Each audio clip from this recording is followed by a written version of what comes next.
여러분, 법이라는 게 왜 무서운지 아십니까?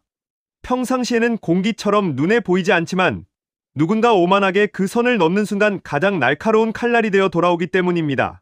하라는 일은 하지 않고 파업을 외치며 길거리에 나온 노조원들을 향해 삼성 이재용 회장이 영원히 쉬게 해주겠다며 칼을 빼들었습니다. 우리가 없으면 공장도 없다며 기세등등하게 법 위에 군림하려던 노조원들이 자신들이 남긴 증거에 발목이 잡혀 제대로 된 참교육을 당하고 있습니다. 그 배경에는 삼성전자의 무인화 계획이 있었는데요. 과연 이들은 무엇을 위해 국가 기간 산업의 목줄을 죄려 했던 걸까요?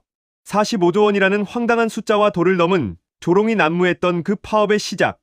지금 바로 해부해 보겠습니다. 오늘 말씀드리는 내용은 아직 어떤 뉴스에도 나오지 않았던 내용까지 포함되어 있습니다. 여러분은 가장 빨리 이 소식을 접하시는 겁니다. 구독과 좋아요 미리 눌러주시면 다음에도 대한민국이 살아나는 정보로 찾아뵙겠습니다. 그럼 시작하겠습니다. 사건의 발단은 성과급이었습니다. 삼성전자 최대 노조인 전국 삼성전자 노조가 내건 조건은 상상을 초월했습니다. 임금 인상은 기본이고 이들이 요구한 성과급 총액은 무려 45조 원에 달했습니다. 여러분, 45조 원이 어느 정도인지 체감이 되시나요? 대한민국 한 해 국방 예산과 맞먹고 웬만한 중견 국가의 1년 예산을 훌쩍 뛰어넘는 천문학적인 금액입니다. 작년 한 해 반도체 업황 악화로 수조 원의 적자를 기록하며 허리띠를 졸라맸던 기업에게 상황이 조금 나아지자마자 그동안 못 받은 거 다 내놔라며 기업의 뿌리를 흔드는 요구를 한 것입니다. 이는 정당한 보상을 넘어선 기업의 생존 자금을 통째로 내놓으라는 막무가내식 협박에 가까웠습니다. 하지만 대중을 더욱 경악하게 만든 건 이들의 방식이었습니다.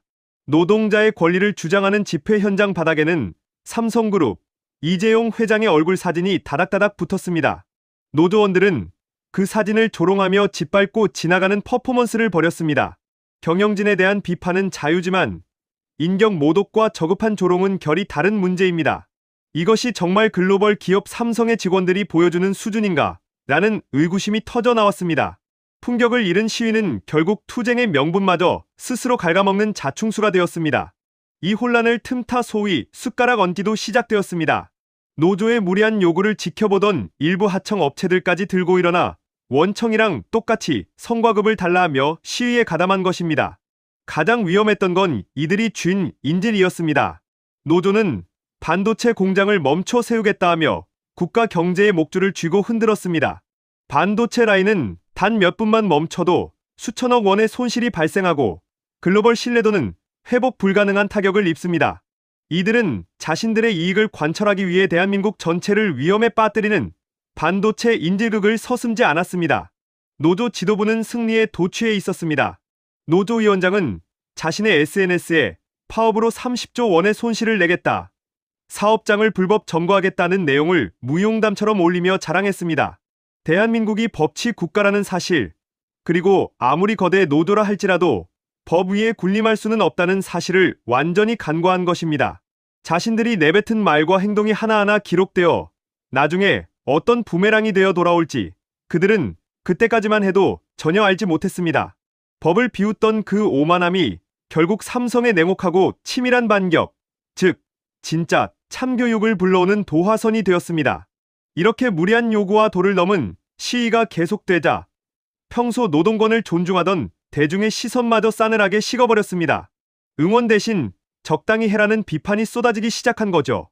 과연 여론은 왜 이토록 냉담하게 변했을까요? 과거의 파업이라고 하면 우리는 흔히 머리띠를 두른 노동자들이 거대 자본에 맞서 싸우는 약자의 투쟁을 떠올렸습니다. 하지만 이번 삼성전자 노조의 파업은 시작부터가 달랐습니다. 응원과 격려 대신 온 오프라인을 가득 메운 건 차가운 조롱과 날선 비판이었습니다. 배부른 소리 그만해라, 삼성 다니는 게 벼슬이냐는 말들이 쏟아졌습니다. 대한민국을 대표하는 인류 기업의 직원들이 왜 국민들에게 공공의 적처럼 비치게 된 것일까요? 그 결정적인 이유는 이들이 내세운 명분이 국민의 상식과 공정의 기준을 한참 벗어났기 때문입니다. 가장 먼저 대중의 공분을 산 것은 그들이 요구한 45조 원이라는 숫자였습니다. 2026년 현재 대한민국 서민들의 삶은 어떻습니까? 고물가와 고금리에 허덕이며 시장 통해서 10,000원 한 장 쓰기도 무서워하는 게 현실입니다. 중소기업들은 줄도산 위기에 처해 있고 청년들은 바늘구멍 같은 취업문을 뚫지 못해 절망하고 있습니다. 이런 상황에서 연봉 1억 원을 상회하는 삼성전자 직원들이 성과급 45조 원을 더 내놓으라며 길거리로 쏟아져 나온 모습은 대중에게 정당한 목 찾기가 아니라 귀족 노조의 횡포로 비쳤습니다. 나라 예산 맘먹는 돈을 자기들 주머니에 채우겠다니 그게 제정신인가? 라는 반응은 당연한 결과였습니다. 자신들만의 리그에 갇혀 세상 물정 모르는 요구를 하는 그들에게 민심은 가장 먼저 탐욕이라는 낙인을 찍었습니다. 여론이 더욱 싸늘해진 건 삼성전자가 처한 위기 상황 때문이었습니다. 여러분도 아시다시피 삼성은 지금 AI, 반도체의 핵심인 HBM 시장에서 경쟁사인 SK하이닉스에 주도권을 내주며 창사 이래 최대의 위기를 겪고 있습니다. 국민들은 삼성이 다시 초격차 기술을 회복해 대한민국 경제를 이끌어주길 간절히 바라고 있었습니다. 그런데 들려오는 소식은 기술 개발에 매진하고 있다는 소식이 아니라 돈 더 안 주면 공장 세우겠다는 협박이었습니다. 커뮤니티에서는 하이닉스한테 밀리면서 돈은 더 달라고 하느냐, 실력부터 키우고 권리를 주장해라는 뼈아픈 지적이 줄을 이었습니다. 기술 경쟁력은 뒷전인 채 자기 밥그릇 챙기기에만 혈안이 된 모습에 삼성에 대한 자부심을 가졌던 소비자들조차 고개를 돌려버린 것입니다. 시위 방식 또한 민심 이반의 결정타였습니다. 이재용 회장의 사진을 바닥에 깔고 밟고 지나가는 퍼포먼스는 투쟁의 격을 바닥으로 떨어뜨렸습니다. 이는 건전한 비판이 아니라 유치한 감정풀이에 불과했습니다. 삼성 제품을 애용하던 갤럭시 충성 고객들 사이에서도 내가 산 폰값이 저런 사람들의 성과급으로 나가는 거냐는 반감이 형성되었습니다. 노조 논리대로라면 제품을 사서 수익을 만들어준 우리 국민들에게도 성과급을 나눠줘야 하는 것 아니냐는 조롱 섞인 비판이 트렌드가 될 정도였죠. 결국 노조는 자신들의 가장 강력한 우군이 되어야 할 소비자들을 가장 무서운 적으로 돌려세우고 만 것입니다. 무엇보다 국민들이 용서할 수 없었던 건 반도체 인질극이었습니다. 반도체는 삼성만의 것이 아닙니다. 대한민국의 수출을 책임지고 수많은 협력사와 그 가족들의 생계를 지탱하는 국가의 대들보입니다. 이 대들보를 꺾어서라도 내 주머니를 채우겠다는 오만함은 국민들에게 국가 경쟁력을 갉아먹는 이기주의로 비쳤습니다. 공장이 멈추면 삼성만 망하는 게 아니라 대한민국이 망한다는 위기감은 노조를 향한 것엔 비난 여론으로 응집되었습니다. 결국 삼성 노조는 법치주의라는 거대한 벽에 부딪히기 전 이미 여론이라는 더 무서운 심판대에서 유죄 판결을 받은 셈입니다. 사방에서 쏟아지는 비난과 차가운 시선에도 불구하고 노조는 멈추지 않았습니다. 오히려 끝까지 가보자며 더 강한 불법 행위를 예고했죠. 하지만 삼성은 예전처럼 속수무책으로 당하고만 있지 않았습니다. 드디어 시작된 이재용 회장의 치밀하고 강력한 반격, 법과 원칙을 무기로 휘두른 그 참교육의 과정은 어떠했을까요?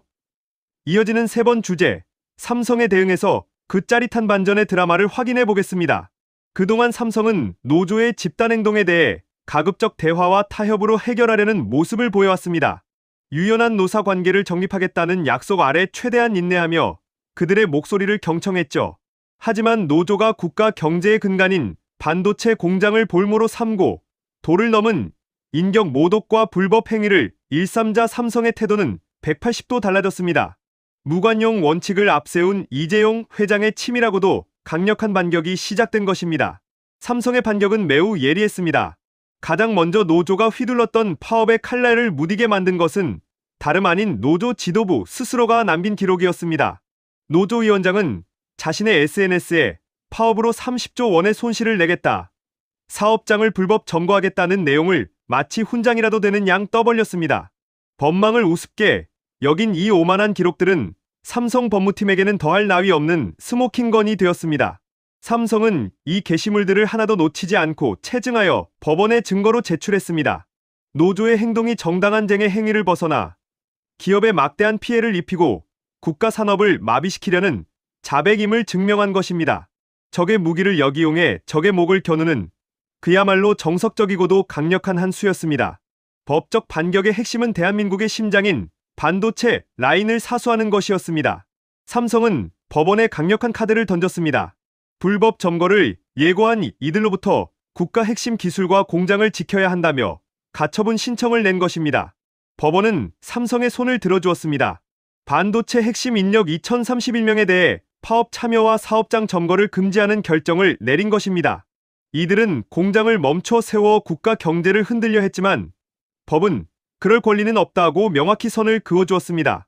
2031명이라는 구체적인 숫자는 삼성의 치밀한 인력 운용 계획과 위기관리 능력을 보여주는 대목이기도 했습니다.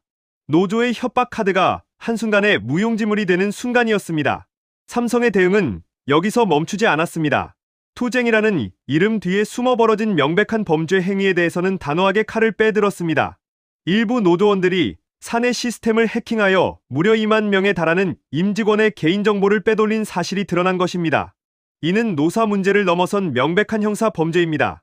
삼성은 이들에 대해 가차없는 고소 조치를 취했습니다. 노조 활동 중이라도 법을 어기는 행위는 결코 용납하지 않겠다는 강력한 메시지였습니다. 동료들의 정보를 볼모로 삼아 투쟁의 도구로 쓰려 했던 이들은 이제 차가운 법의 심판대 앞에 서게 되었습니다.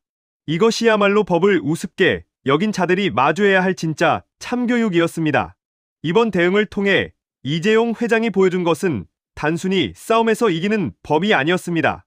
원칙이 무너지면 기업도 없다는 경영 철학의 재확인이었습니다. 무리한 요구에는 단호하게 거절하고 불법에는 법으로 대응하며 국가 경제와 주주의 이익을 최우선으로 생각하는 모습. 삼성의 이 같은 강경 대응은 그동안 노조의 압박에 끌려다니던 다른 기업들에게도 커다란 이정표가 되었습니다. 선을 넘는 행위에는 반드시 대가가 따른다는 것. 그리고 그 대가는 상상 이상으로 혹독할 수 있다는 것을 삼성은 몸소 증명해 보였습니다. 오만했던 노조의 기세는 법의 테두리 안에서 급격히 위축될 수밖에 없었습니다. 한때 대한민국을 흔들었던 삼성전자 노조의 사상 첫 총파업 사태, 반도체 공장을 멈추겠다는 서슬퍼런 협박과 45조 원이라는 비현실적인 요구로 시작된 이 투쟁은 결국 법원의 엄중한 가처분 결정과 싸늘한 민심 앞에 그 기세가 꺾였습니다. 이번 사건은 단순히 한 기업 내의 갈등을 넘어 우리 사회가 노동권과 준법 사이에서 어떤 균형을 잡아야 하는지를 보여준 상징적인 참교육 사건으로 기록될 것입니다. 이번 사태가 남긴 가장 큰 교훈은 권리는 법의 테두리 안에서 행사될 때만 보호받을 수 있다는 진리입니다. 노동자의 단체 행동권은 헌법이 보장하는 소중한 권리입니다. 하지만 그 권리가 타인의 재산을 침해하거나 국가 경제를 인질로 삼거나 불법적인 해킹과 조롱으로 변질될 때 그것은 더 이상 권리가 아닌 폭력이 됩니다. 법원이 핵심 인력 2031명에게 파업 금지 명령을 내린 것은 노조의 자유보다 국가 경제와 산업 안보라는 공익적 가치가 더 우선함을 명확히 한 것입니다. 내 이익을 위해서라면 국가의 미래쯤은 망가뜨려도 된다는 식의 이기주의가 법치주의라는 거대한 벽 앞에서 멈춰 서게 된 것입니다.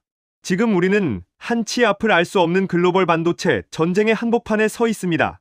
미국, 일본, 대만 등 경쟁국들은 정부와 기업이 원팀이 되어 천문학적인 보조금을 쏟아붓고 스무넷이란 공장을 돌리며 질주하고 있습니다. 이런 엄중한 시기에 내부에서 발목을 잡는 행태는 결국 다 같이 죽자는 것과 다름없습니다. 기업이 있어야 노동자도 있고 이익이 나야 나눌 파이도 생깁니다. 삼성이라는 이름이 가진 무게는 단순히 돈을 많이 버는 기업을 넘어 대한민국 경제를 지탱하는 기둥과도 같습니다. 이번 사태를 통해 노조도 이제는 투쟁을 위한 투쟁이 아니라 기업의 지속 가능한 성장을 함께 고민하는 동반자적 노사 관계로 체질을 개선해야 한다는 점을 뼈저리게 느꼈을 것입니다. 또한 이번 사건은 구시대적인 투쟁 방식이 더 이상 대중의 지지를 얻을 수 없음을 증명했습니다. 머리띠를 두르고 욕설을 내뱉으며 상대방을 조롱하는 방식은 현대 사회의 성숙한 시민 의식과 결코 공존할 수 없습니다. 특히 합리성과 공정을 중시하는 MZ세대들에게 명분 없는 귀족 노조의 횡포는 비판의 대상일 뿐입니다.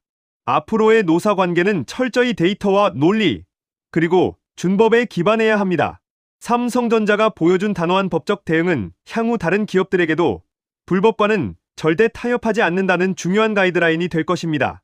이것은 노조를 탄압하는 것이 아니라 건강한 노동 생태계를 만들기 위한 필수적인 과정입니다.